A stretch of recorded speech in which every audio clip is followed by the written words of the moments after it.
Today on Seculo, the main Russian source of the Steele dossier was on the FBI's payroll. No joke. In fact, until 2020. We'll talk about that more today on the show. Keeping you informed and engaged, now more than ever. This is Seculo. We want to hear from you. Share and post your comments or call 1-800-684-3110. And now your host, Jordan Seculo. Yes, you heard that right. I mean, even that sentence alone, it was tough to get out without kind of laughing. Or am I reading this correctly? Are we really talking about this seriously? So you have the FBI, we now know, because of a filing that was released by John Durham and the special counsel's investigation there, into Igor Danchenko. Now, Igor was Christopher Steele's main source for really the nastiest stuff they said about Donald Trump in the Steele dossier. This was the guy. This was the Russian connection. This was the Russian inside source. Well, here's the problem with the Igor. A couple things. One is, 10 years before he had anything to do with this Steele dossier and Donald Trump was running for president, they wanted to take him down with false information. He was being investigated by the FBI as a Russian intelligence asset in Washington, D.C., because he was working at a think tank and he started to approach people saying, I know people, hey, you're about to get a job in an administration. If you get access to classified information, I know people who will buy that. The only reason that investigation came to an end was Igor fled the United States, returned back to Russia. But then he reared his head again. This time in 2016, with the election and with the Steele dossier back in the United States. But get this, Christopher Steele gets let go from the FBI because he was talking to reporters, violating their code, right? Leaking information. Yeah, that's the true way of saying it. But guess who gets brought on when Steele is pushed out? Igor. So they hire someone they were investigating as a Russian asset to continue, and this is the kicker, Dad, for me, until 2020. Oh, and that's because... That is through the next election cycle. Well, first of all, you realize they hire the guy, right? And he's paid by our taxpayer dollars. Yeah. He was investigated, as Jordan said, as a counterintelligence officer for the Russian intelligence. They then hire him to verify the aspects of the Steele dossier. They keep him on payroll until a month before the election 2 years ago. Why? Because if they had him not on the payroll, he's not a human asset, and you could be disclosed to all the government agencies with all the oversight. So what's fascinating for this, when we come back from the break, I am going to read you from the filing of the United States of America versus Danchenko. And Danchenko is accused of lying to the FBI. But it says, I'm reading this from the document, folks. In March of 2017, the FBI signed up the defendant as a paid confidential human source of the FBI. The FBI terminated its source relationship with the defendant in October of 2020. By the way, where was that in the Mueller report? Did I miss that section about Igor Danchenko? That one I didn't see? Another one of their messes? So this is the continuous practice this is the Federal Bureau of Investigation leadership doing this. So understand why there's skepticism right now when the government's doing this. We're going to get into this more in the next segment. I want to get your reaction to this. We want to hear what you have to say about a Russian spy, basically, or someone accused of being a Russian spy, hired by the FBI and kept on the payroll until after the Mueller report was done. 1-800-684-3110. This will be a good Freedom of Information Act request. Again, 1-800-684-3110. We'll take your calls when we come back from the break. 800-684-3110. Yeah, this is not a double agent, by the way. This is a guy who was being investigated as a Russian intel asset a decade ago. He flees, he comes back, and now he's at the center of the dossier. And, of course, the special counsel's investigation. 1-800-684-3110 if you want to weigh in on this. That's 1-800-684-3110. 1-800-684-3110. We'll be right back.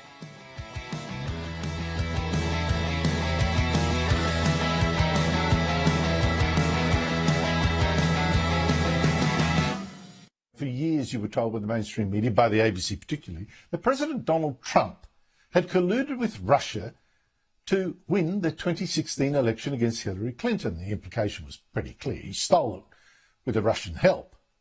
And the ABC treated these accusations as gospel. Danchenko worked to collect information that ultimately formed the core allegations found in the Steele reports. So what was that about Russian collusion, Hillary? I mean, it's too good. He continues, in March 2017, the FBI signed the defendant up as a paid confidential human source of the FBI. FBI terminated its source relationship with the defendant in October 2020, right before the election. As alleged in further detail below, the defendant lied to FBI agents during several of these interviews.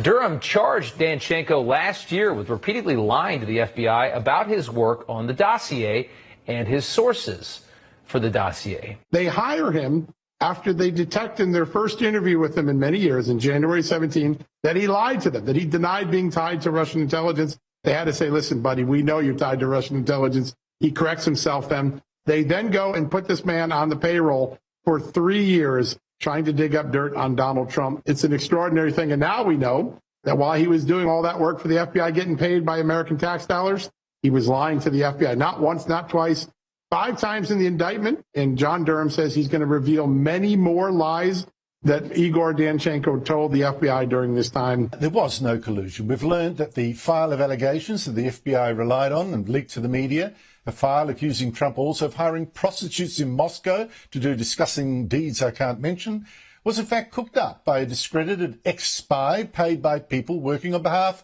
of the Democrat Party for Hillary Clinton. Every part of the Steele dossier and Igor Danchenko's lies are going to get exposed at next month's trial.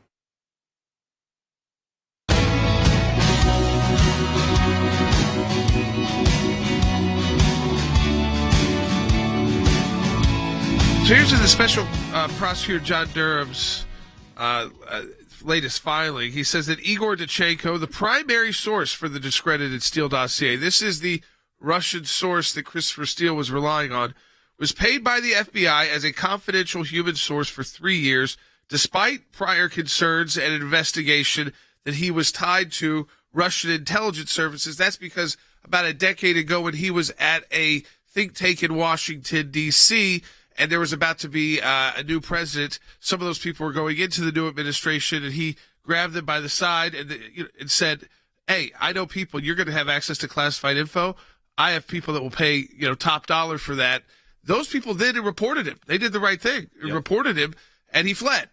But then he comes back, and he comes back right when Christopher Steele is getting pushed out because he violated department policies of leaking information to the press. So Steele gets pushed out. Who do they bring in to replace Steele? Igor. They bring Igor back. This is someone the FBI was concerned was Russian intel, and they bring him back for what purpose?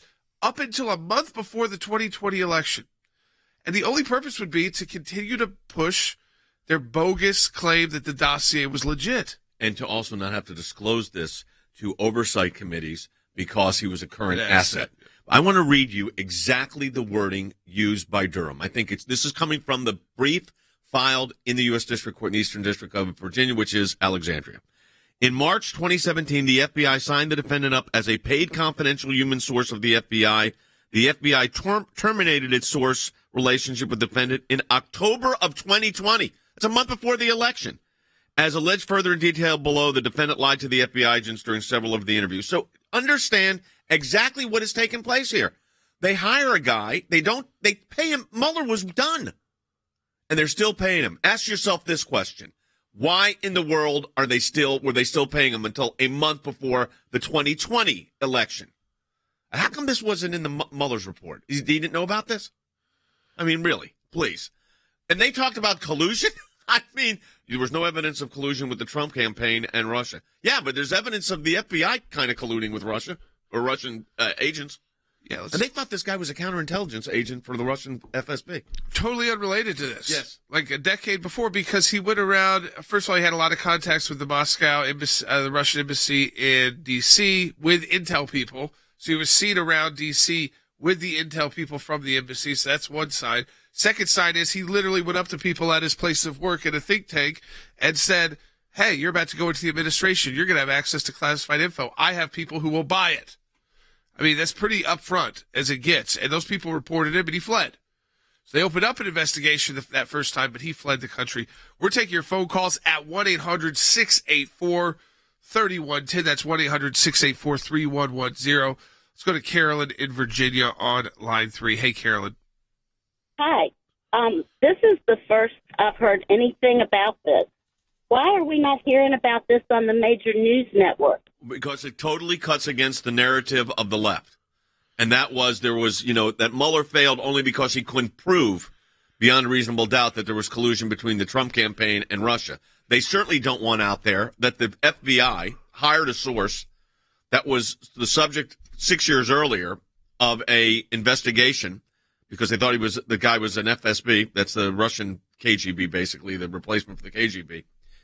And then they put him on payroll as the consultant informant on the Steele dossier, which none of it is verifiable. And James Comey tells that to the then incoming president in 2017. He says this is unverified. But meanwhile, they hired the guy, kept him on payroll until 4 weeks before the election for president in 2020. So ask yourself, what was he doing during this period of time that he deserved our taxpayer money? So now they've indicted him, which I think Durham's doing the right thing. Where it goes, who knows? But the point is, when Christopher Steele is pushed out, they keep this guy on payroll. Why? Because they don't want him testifying. They don't want information about him shared with Congress. They don't want it shared with other people as a human source. They say they can protect it. That's exactly what this is. Yeah, we'll go back to the phones. 1-800-684-3110. That's 1-800-684. They are very upset about this. 1-800-684-3110. Mike in Tennessee on line 1. Hey, Mike. Thank you so much for taking my call. As a Christian American conservative, the evidence points to the fact that they lie, they cheat, they steal, which makes them crooked. And I don't think we can expect anything different than to see crooked behavior. So here's what's interesting about this, though. This isn't someone saying to the FBI. Now, if the Republicans get the House of Representatives and the Senate, they could do oversight hearings on this, and I'm sure they will. We're going to see what kind of FOIA information we can get out on this. Freedom of Information Act request. But you understand something. This is the United States Department of Justice bringing the case against Igor Danchenko. It's not an internal investigation, as far as we know, of the Inspector General saying, why in the world were you hiring this guy when you thought he was an agent for the Russian government 6 years, 8 years before and paying him taxpayer dollars? And why in the world did you keep him on the payroll until a month before the 2020 election? What possible justification did you have for that? So we'll take your calls on this at 1-800-684-3110. And Jordan, politically, this is very bad for the left. It is, and I think this continues that narrative for Trump supporters when you look at all of the action that's occurred just this week, that there's such bad actors at the top at the FBI, such bad judgment at the FBI. I mean, the fact that you would bring in someone back into the fold who was already investigated as being a Russian agent trying to purchase classified information, and you're going to bring them back into the fold to put together a dossier.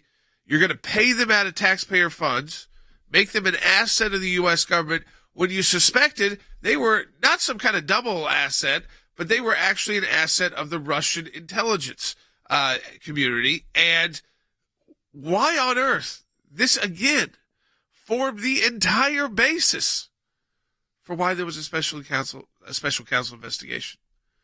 And so we rely on phony Christopher Steele and Igor, the Russian military, the Russian intel agent.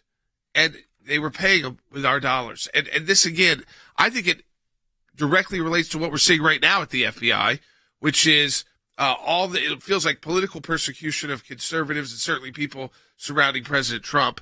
And this idea that we now find out about this. Lord knows who they've got advising them right now. Well, that's the thing you don't know. So what this doesn't get to is who's in charge, who's their sources right now on all this stuff. Because you got to assume that this is an ongoing operation. It's hard to believe that it would not be. But I'm going to tell you this, folks. I'm telling you, this is exactly what we're concerned. It never made its way into Bob Mueller's report. They should have been disclosing to us exculpatory evidence. This would have been a big one. The guy lied. We fired him. Now they're going to say, "Oh, we didn't find out he lied till after the fact." I mean, this is the nonsense that we're dealing with here. Let's go ahead and we take another call. You all are calling on this. Obviously, it's a big topic. 1-800-684-3110. Who's next? Yeah, Sean in West Virginia online too. Hey, Sean. Guys, thanks for taking my call. Sure. I appreciate it. Hey, with everything with the roadmap of investigations and all this stuff over the years, Trump has a pretty solid base of being, pointed out and targeted on this stuff. Is there any way the Supreme Court can get a hold of this and say, your rights have been violated? This man's been persecuted. Well, you'd have to bring a cause of action. You can't bring it. It doesn't originally arise in the Supreme Court. You'd have to bring an action in the district court. And the best way to have done that, I think, would have been to bring a challenge to this search warrant under the Fourth Amendment. They didn't do it. And there may be reasons they don't know it that we don't know because we're not representing, so we don't know all the details. But that's how you would enforce your concerns here. This is equally a legal issue, obviously, because he's been indicted, but it's also a political issue here, Jordan. Yeah, I think so too. I think that what you have to understand is that, there's the one thing of what do you want to bring up? Who do you want to take to court? There's a lot of legal things going on right now in the President Trump's world. And the second, it's, this idea was already defeated. We defeated the Russian narrative for now. Now, I think if he was the candidate again, it comes right back again. Oh, 100%. So that's why you have to file this away very importantly. Even if this case comes to a close at the end of the year, file this away, because if President Trump does run again, they'll come up with the same kind of narratives. This will be one of them. And so I think that's where you go politically. You fight the battles. And what you can do is continue to elect people and really start electing people in mass that the FBI is just not able to pick out 1, 2, 3, 4, because you're telling the FBI, you're telling the Department of Justice, these are the people we want leading our country. I'm going to tell you something, folks, as two of the lawyers that handled this. And none of this was disclosed to us. This was going on. We knew about the Christopher Steele issues, obviously. We knew about Fusion GPS, which is all in this brief. But none of this was disclosed to us. So ask yourself this question. This is what else do we not know that took place during this time? Whatever your political positions are, it's irrelevant. We live in a constitutional republic. There's due process of law. What else do we not know? That's what I'd like to know. Yep. All right, folks. Continue to call us. 1-800-684-3110. We'll take more of your calls, more of your comments, more of your questions at 1-800-684-3110. Find out more about all the work we're doing at ACLJ.org. The Freedom of Information Act allows people to petition their government and ask for the background information as to why they came to a certain decision. It's thousands of pages of paper, and in those thousands of pages of paper, you usually find a nugget. We are entitled as citizens of the United States to know about how our government works. Government agencies acting out of control. They want to keep Americans in the dark. That's why it's incredibly important to have the ACLJ constantly pushing to find out what the background information is. Do you remember the Iran deal? There was a video about what took place on that deal, and it was edited. And the edit took out the key part of what was going on. State Department, White House, editing videos to keep it from the American public. We have exposed that in our FOIA litigation, and we do that every day that we bring these cases. We took it to the IRS. No one ever does that. And because of it, it's a very weak government agency that used to be the scary government agency. What the IRS was doing was violating the Constitution and statutory law. Because of the litigation we engaged in, it's a different agency. They can't do what they were doing before. We've got the declassified list of Obama administration officials who started asking to unmask. They've been hiding behind in the shadows. These FOIAs bring them to light. All of this information came because we went to court to get the information. The power of Washington, D.C. only works when the rest of us, the rest of Americans, are kept in the dark. We may find one item of information in thousands of documents of irrelevancies, but we persist and we're on it every day of our lives. The work that the ACLJ does matters. It matters to policymakers. It matters to ordinary citizens all across America. Those of you that support the ACLJ, this is what it's all about at the end of the day. Think we haven't been on this, folks? We've been on it.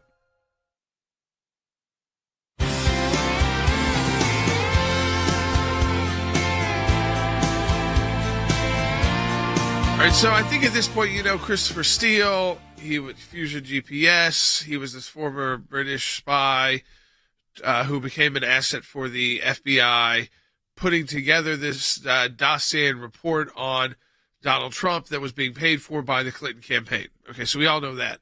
Then Steele gets pushed out in 2016, not because they don't love his information, but because he starts leaking to the press. He becomes too much of a liability, so he goes back to the UK and kind of really does disappear. Then we've now found out through an unsealed court filing by a special counsel Durham, who I will say, you know, I know people expected a lot more from Durham, but let's just focus in on this one because of how outrageous it is. Guess who the FBI replaced Steele with? His main Russian source, a guy named Igor Danchenko. Now, Igor was not just somebody who showed up on the scene in 2016, 2017 with the FBI as someone who may be flipping from Russian intel.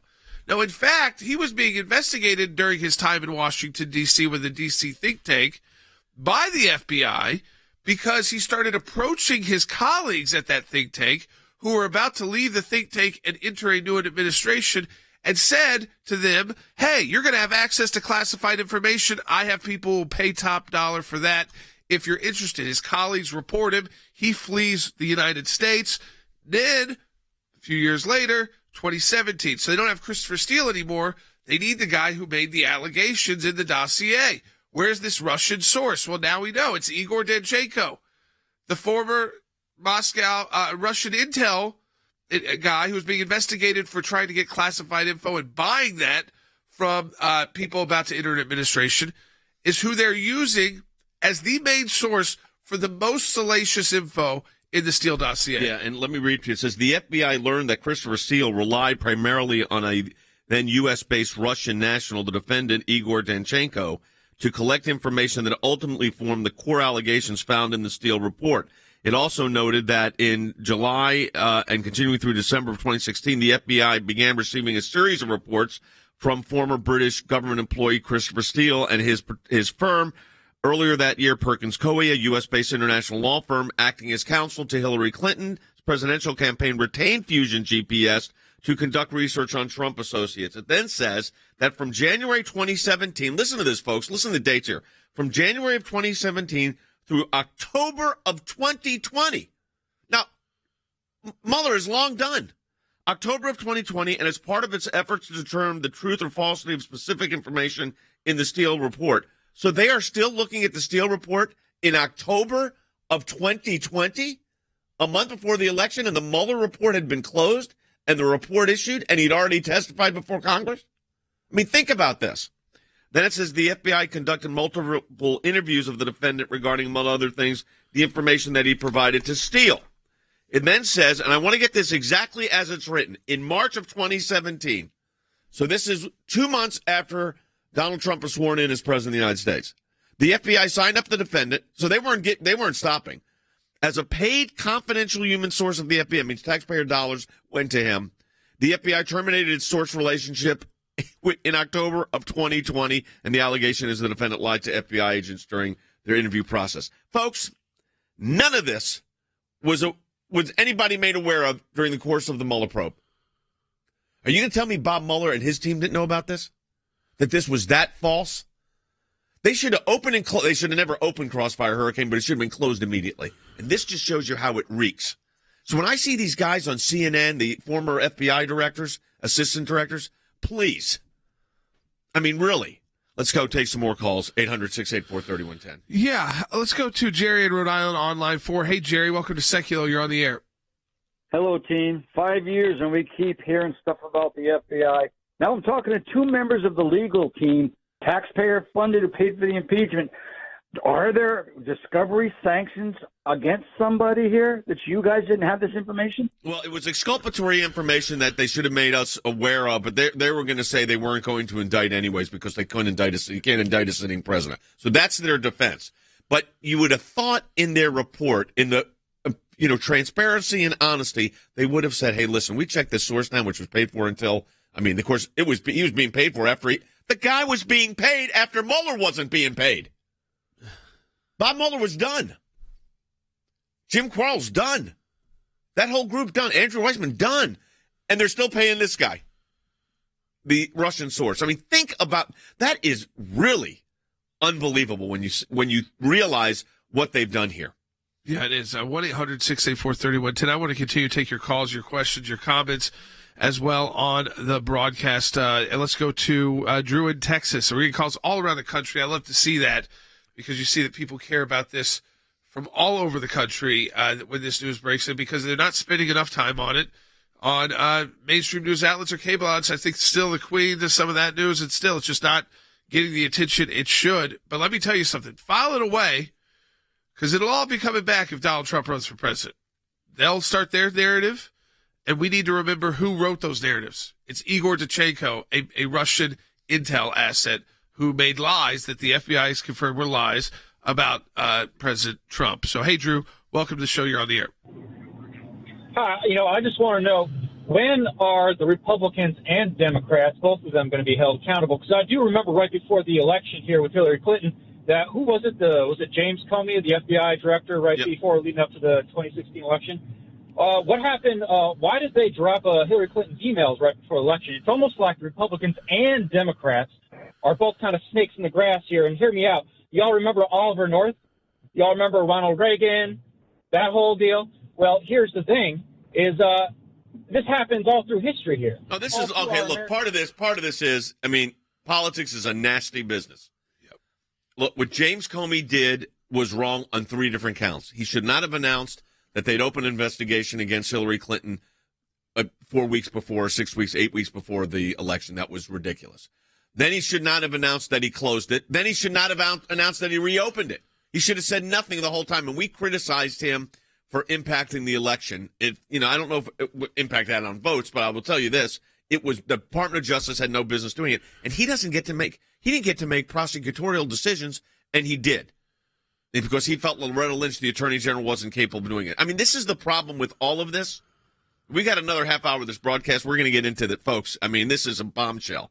This case is going to trial, by the way, in the next couple of weeks in Washington, D.C., or Eastern District of Virginia, Alexandria, if they don't resolve it, settle it out, plea it out or something.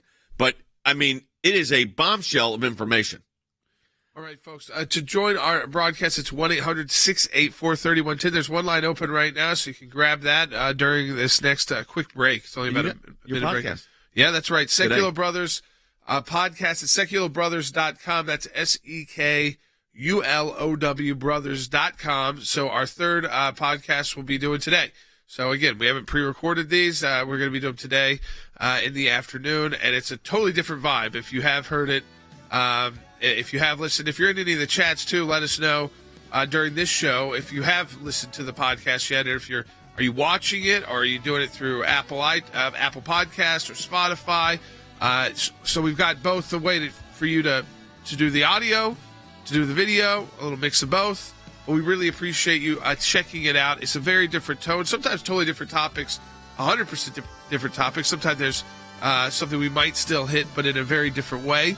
So I encourage you to check it out at seculobrothers.com. It's part of the Salem Podcast Network. We're excited about it. We're having a lot of fun with it. And I think that's the difference, is you can have a little brevity with this show. But we'll be right back.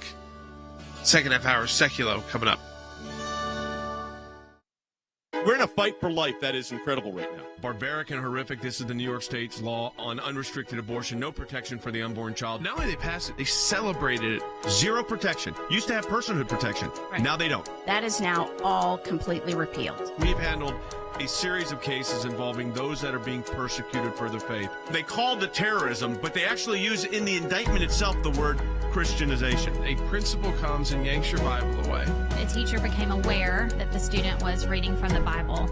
We're here standing for these kids and their families. Prohibited from meeting with other Christians during recess. We do have to fight against them when they occur. Otherwise, those abuses will win the day. This is a fight that you're going to have to be engaged in. It's already a long-term struggle. It is not over. We are so grateful to the people who prayed for us, and we are so grateful for ACLJ.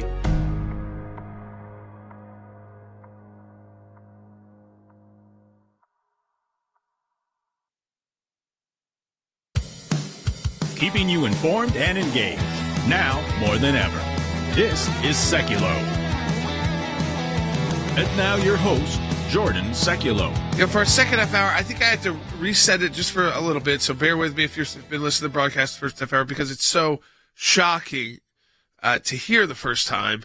If you've been following, which I have a feeling you have if you're listening or watching our broadcast, the legal sagas surrounding and dramas surrounding President Trump. I mean, going back to his presidency until this week, and all emanating out of the FBI, and finding out more and more about bad actors within the FBI. You would think this guy would be the top of the list of bad actors being paid for by you and me at the FBI. His name is Igor Danchenko.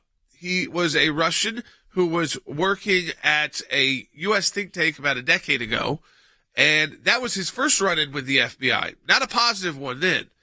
That's because he started approaching colleagues at that think tank. And he came up to those colleagues and said, hey, you're about to get a job in administration. We had a new election coming in. You're going to get access to classified info. I know people who will buy that classified info from you. Now, put into context this. He gets reported by those people. They did the right thing. Simultaneously, he was already being investigated by the FBI as a Russian intel asset operating in Washington, D.C. because of his visits to the Russian embassy and who he was hanging out with outside of the embassy that were Russian intel in Washington, D.C. Okay, so then they start to bring almost a full investigation against him, cases starting. He flees. Yep. He shows back up in Washington, D.C., this time the Steele dossier. Remember who was the main Russian source? Who said all the salacious stuff that Donald Trump did when he was in Moscow? Igor Danchenko, who, after Christopher Steele was fired using your taxpayer dollars, a guy they had suspected was trying to buy and sell U.S. classified info to Russia as a Russian asset, they brought him back in as an FBI asset. I mean, paid for by taxpayer dollars. Well, it gets worse. So in March of 2017, the FBI signed the defendant up as I'm reading from the brief that Durham filed, as a paid confidential human source of the FBI. So he's working for the FBI, paid for our taxpayer dollars. The FBI terminated its source relationship with the defendant in October of 2020. That's 1 month before the general election for the presidency of the United States. It's many, many months after Mueller's report was filed and done, which was in March. I want you to ask yourself this question. I mean, just think about this for a moment. They kept this guy on payroll till October of 2020. Why were they doing that? What was the basis that you would do that? And how come they never told us, Bob Mueller, that, by the way, the source of the Steele dossier was making stuff up and you need to know he's lying to the FBI and we're going to do that as a full good faith disclosure? Because they keep him on as a source, as a human source, so they don't have to disclose who the person is, because then you're putting, quote, a human asset at risk. This is how they played this. Yeah. I mean, it's really repulsive to a constitutional republic. We don't have time to take it. Can we take a call? Nah, too close. We will grab calls coming up. Stay on the line if you're on the line. We're going to be joined by Rick Grinnell, who was the director of national intelligence. Yeah. So this will be a fascinating conversation. We'll take some calls while Rick's on the air as well. And folks, Jordan and Logan's podcast, episode 3, comes out this afternoon. They'll be recording it after we're done with radio today. Completely different than this broadcast. People are loving it. It's getting great rankings in the podcast ranking system. It's called, if you go to seculobrothers.com, you can find out all the different places you can download the podcast. Yeah, you can watch it. You can listen to it through Apple Podcasts or Spotify or any other place you like to get your podcast. But we also are videoing it like we do this broadcast, but it's a totally different looks, different set, different topics, discussion, and a very different tone. So we're having it's a lot lighter in the sense of, yes, sometimes we're going to hit heavy issues, but we know there's only so much we want to keep educating you, but also so you're learning stuff, but also, not make everything so hard hitting that you feel like, hey, I just can't take any more of this news. So it's the opposite of that. And I hope you'll check it out at seculobrothers.com. We're having a lot of fun with it. We think you will too. We'll be right back on Seculo.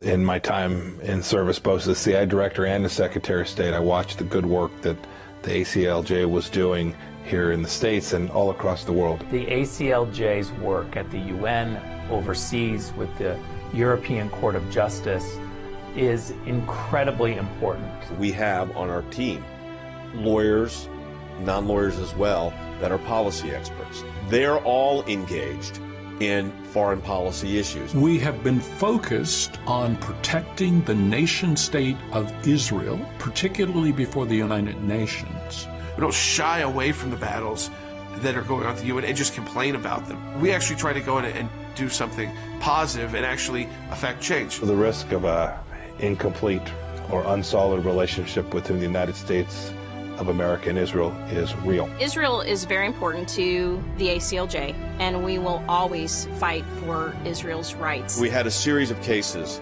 at the European Court of Human Rights, primarily dealing with religious liberty. And as Secretary of State, I saw this too.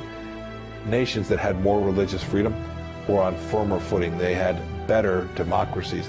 America has always been the world leader in religious liberties, in freedom of conscience and freedom of speech. We've taken the First Amendment, and that has been our cornerstone. It's to defend the rights of people of faith and others that are having their rights abused. We not only hold our government accountable, but we hold other governments accountable. You have to keep the battle going when it's not cool anymore, when it's not the number one story on TV. You have to actually be committed to fighting it out, or else you'll never win. The ACLJ's front and center on this, whether it is going after the deep state, whether it is litigation that we're engaged in. Your support of the ACLJ enables us to do all of this. Go to aclj.org today. That's aclj.org.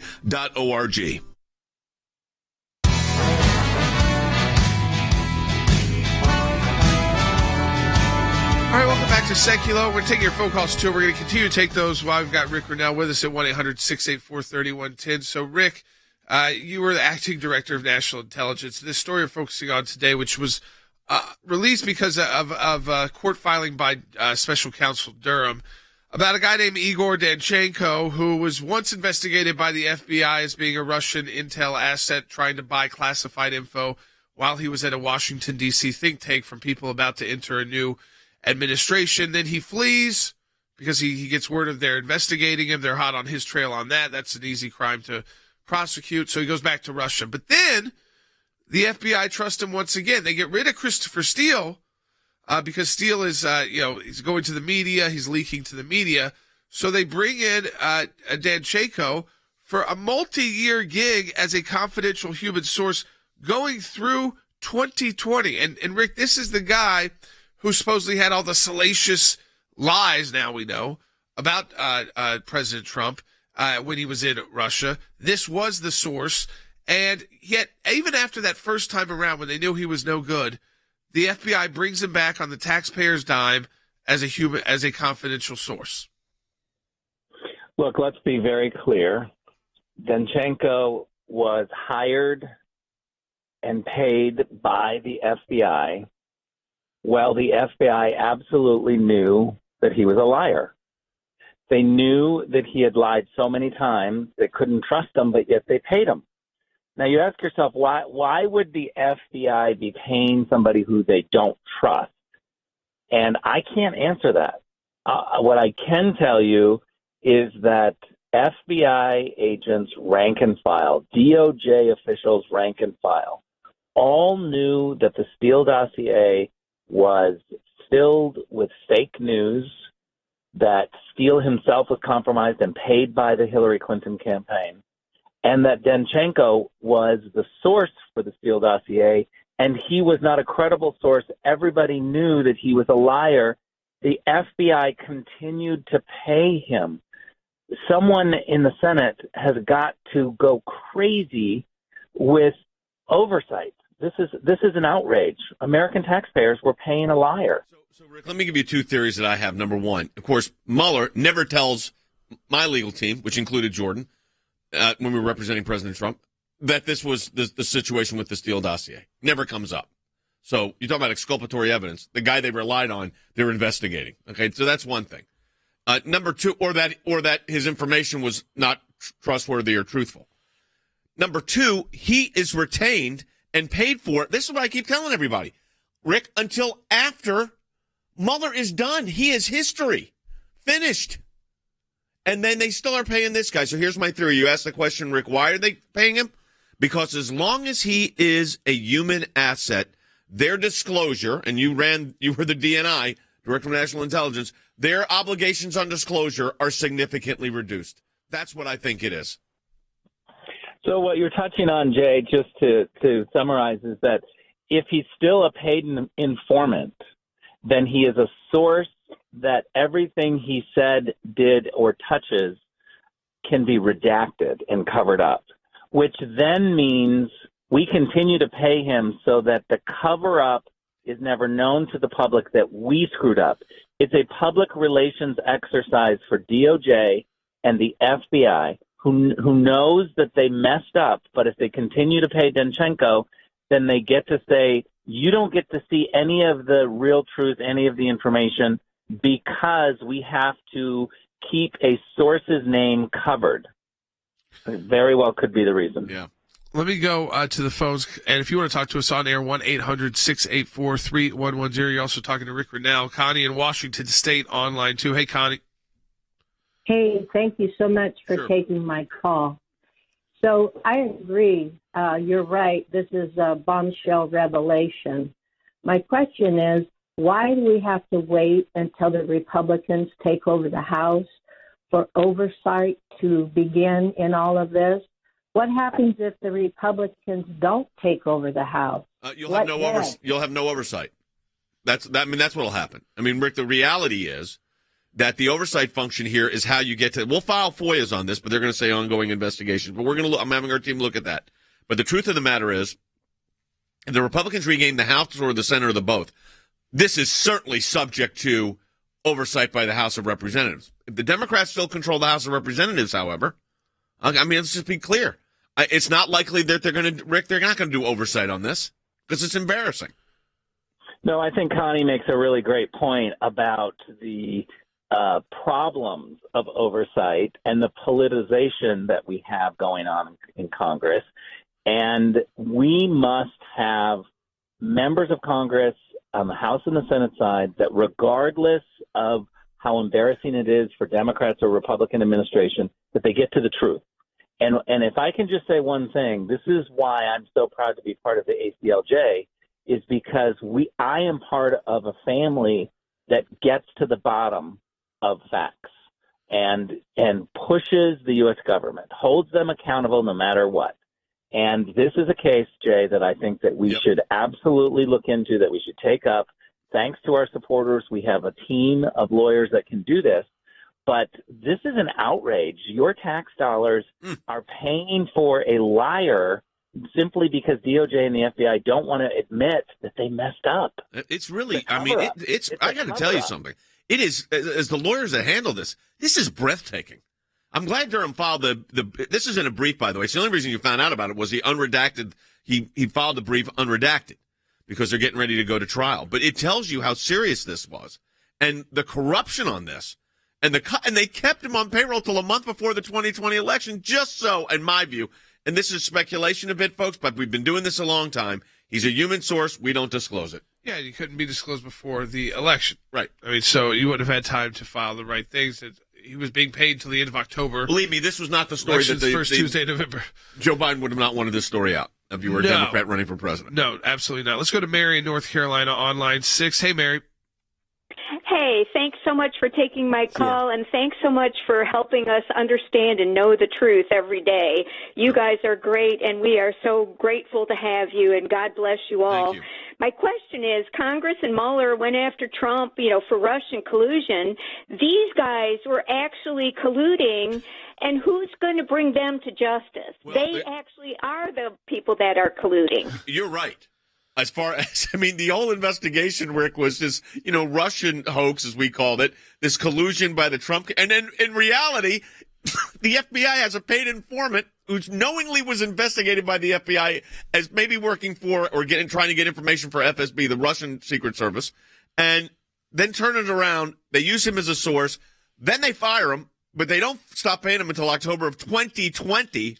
But you ask the question, Mary, how do we hold him accountable? And, Rick, this is where it comes in. There's two avenues here, and this is where the support of the ACLJ members makes a huge difference. We have a team, as Rick said, that does the FOIA issues. Rick's part of the team that helps us do stuff on all this, make sure we're going in the right direction. And then there's congressional oversight, and our government affairs office works on that. But, Rick, this is going to have to be handled by the legislative branch in the large part, I think, just because the nature of the way the FOIA stuff will move slower. This would be the perfect oversight for an incoming Congress. Yeah, I just first want to say to Mary that I'm just as frustrated as she is. Yep. She's right. When I was acting director of national intelligence, one of the reasons I declassified the 52 transcripts is for this exact reason. The FBI and DOJ were trying to tell me that I couldn't unredact these transcripts because it would reveal sources and methods. When I went through each one, that wasn't the case. It was a PR exercise. They were covering up their mistakes, not sources or methods. And Jay, I think that you're right. This hunch of why Danchenko was continued to be paid is to protect their storyline, to protect DOJ and FBI's narrative. And so I think if you're hearing our voice, you need to get involved because we need new members of Congress. We need people who actually get to the bottom of it. You cannot rely on Adam Schiff. No, but Rick, you have to think about this for a moment. I mean, Bob Mueller was not being paid anymore when this guy was still being paid. I mean, the Mueller report team disbanded in June of, was it 2020? And they were gone. I mean, really gone. The report came out in March.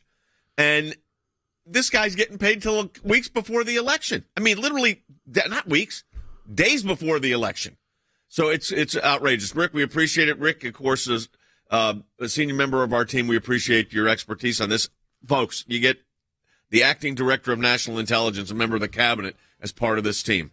So when we can get to the bottom of this stuff, folks, we do. We're going to take more calls on this at 800-684-3110. Don't forget, episode 3 of the Seculo Brothers podcast with Jordan and Logan. It is great. It is nothing like the radio broadcast. You're going to get a totally different experience. Yeah, that is definitely true. It is a totally different experience. It's much lighter. So if you feel like, okay, it's not like the second time we're going to hit you with heavy news. We do talk about the big issues, obviously, of the day, of the week that are on your mind. But we also get into more cultural issues, pop culture, sometimes sports as well, and what's happening around our country and the world. So check it out at SeculoBrothers.com. Now, we got a final segment coming up, and we're going to take your phone calls. 1-800-684-3110. There's a couple lines open. We'll start with Annette, Bill, Carrie, and Kirsten. But there are a couple lines open at 1-800-684-3110.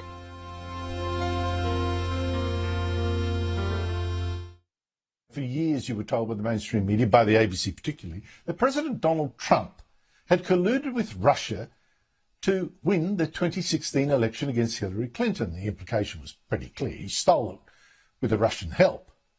And the ABC treated these accusations as gospel. Danchenko worked to collect information that ultimately formed the core allegations found in the Steele reports. So what was that about Russian collusion, Hillary?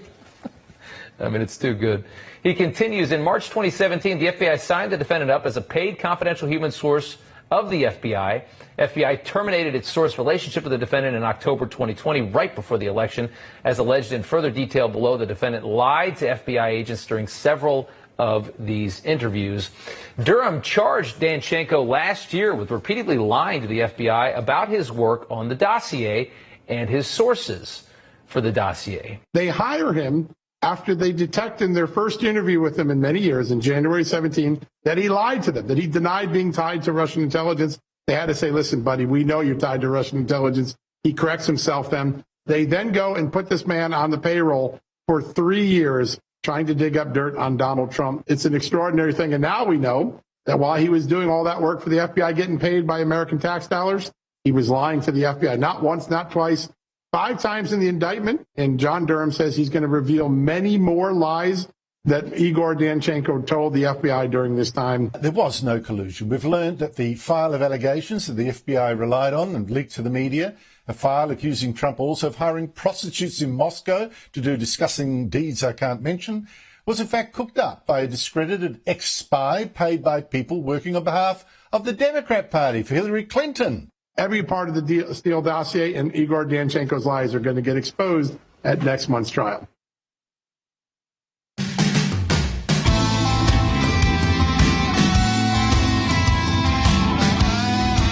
All right, welcome back to Sec Hill. We're going to take your calls in order right now. We got two that are very close, but Annette's came in 10 seconds before Carrie. So, Carrie, you will be next. Annette in Illinois on line 1. Hey, Annette.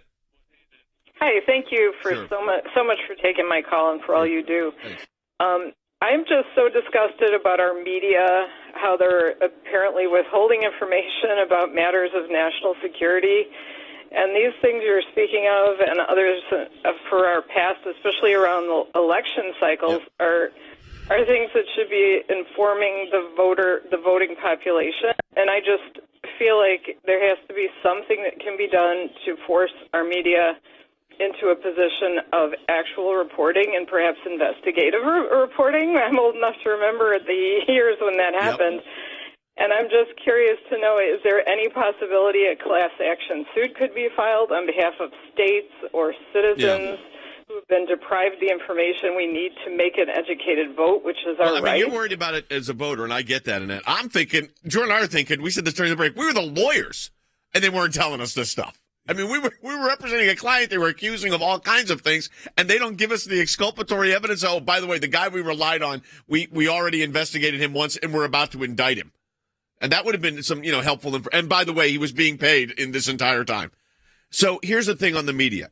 Thank goodness that we have this broadcast like this and stations around the country and satellite radio and all the social media platforms that we're able to broadcast every day for an hour. And now Jordan and Logan have launched a podcast for 3 days a week for more content.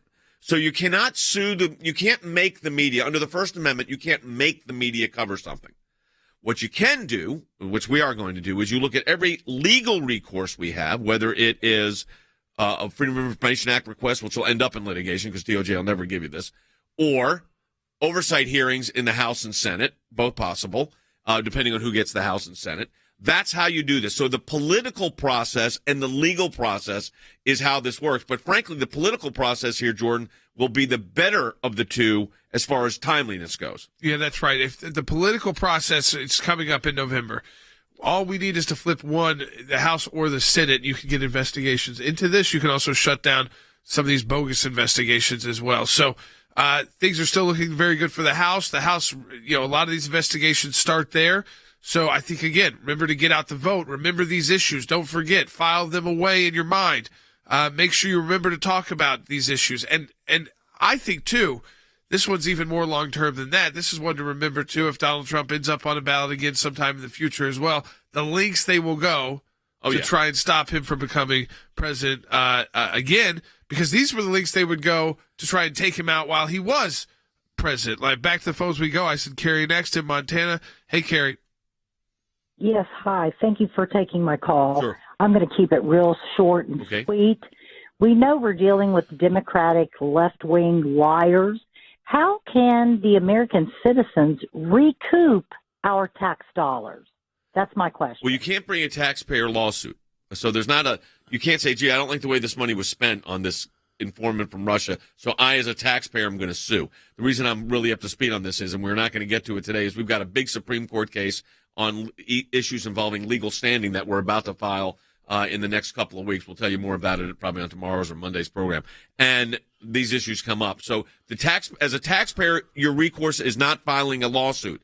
Your recourse in a situation like this is support groups like the ACLJ so we can do our job in court and legislatively through our Office of Government Affairs, which we beefed up significantly.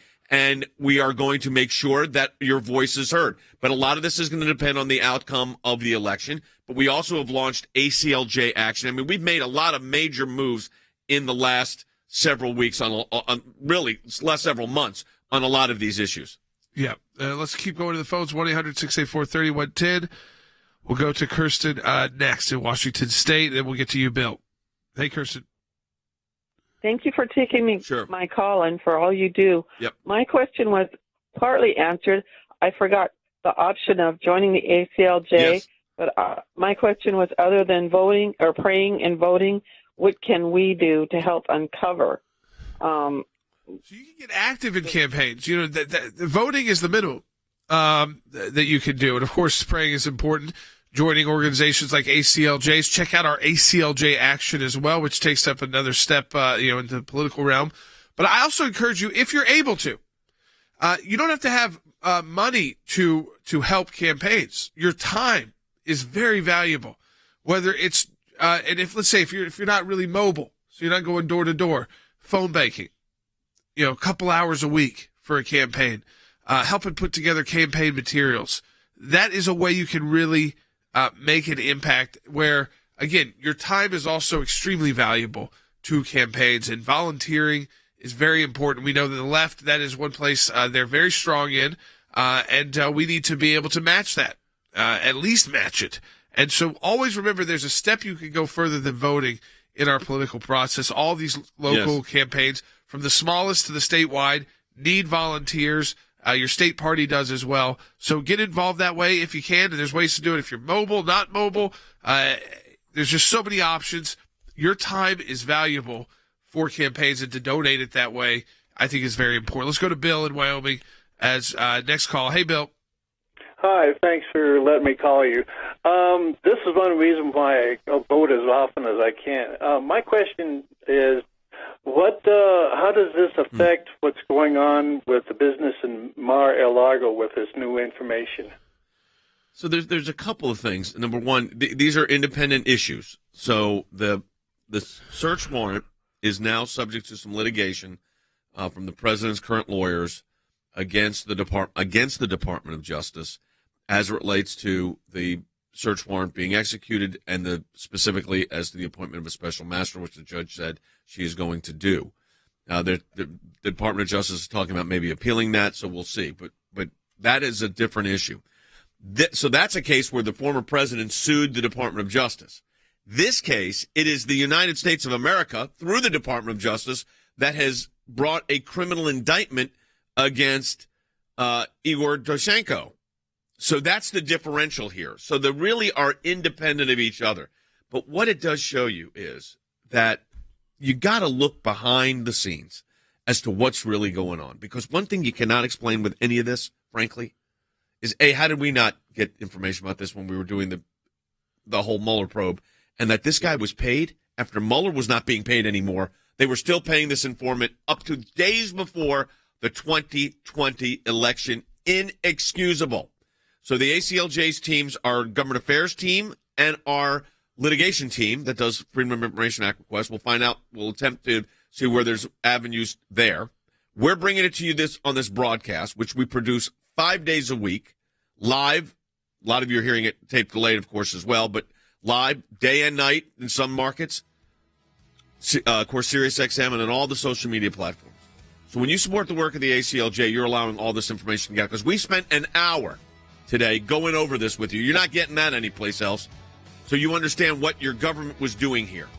And also, Jordan and Logan have launched this great new, I am really thrilled with it, a great new podcast called Secular Brothers. Jordan will give you the details. You got to subscribe to it and listen to it. It's great, or watch it. There's multiple ways to get it. Yeah, you can. We produce it just similar to this broadcast, different look, but that comes out in the afternoon. It's Monday, Tuesday, and then today, Thursday. So we'll have a new episode. We haven't done it yet, so it'll be a brand new. It's a totally different feel. You can go to Apple Podcasts, Spotify. Of course, we've got it through Facebook and all the Facebook pages too. If you want to watch it that way, SeculoBrothers.com.